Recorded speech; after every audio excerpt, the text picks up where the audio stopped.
What's up guys, uuwi na tayo dahil malulubat na ako. Ayun.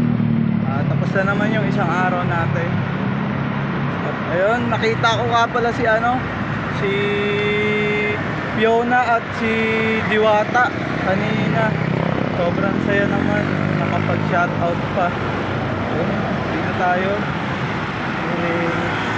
Hapon na. Magandang hapon sa atin talaga.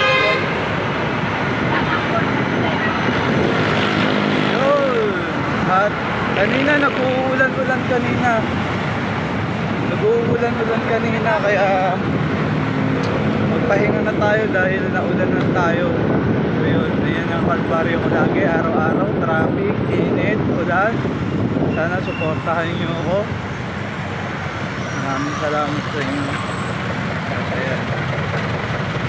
Lagi tayong sumunod sa batas ng kalsada. Buti na lang kanina na shoutout pa ni Diwata. So yung power bank ko lobat na rin.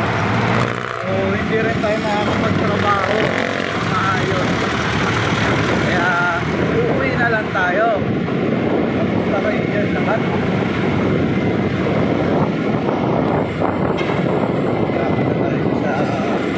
Kalsada na mahaba at pwede na magpatakbo ng mabilis na mabagal. Shoutout sa inyo. Hindi tayo, medyo nahihilo na rin ako. Gutom. So sobrang tumal din. Kaya uwi na lang tayo. Wala din naman mangyayari kung magtatagal tayo dito sa kalsada.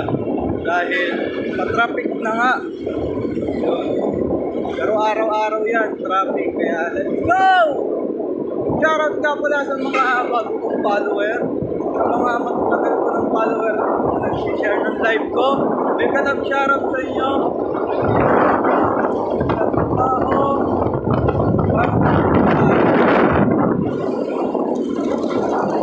Shoutout din pala sa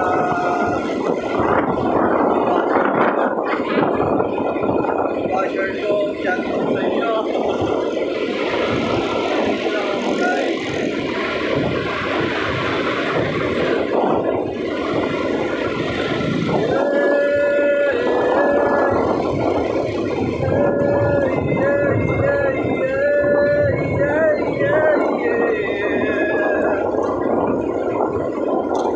Pauwi na si Joem na masipag, engagement at marunong magsama. Yun guys,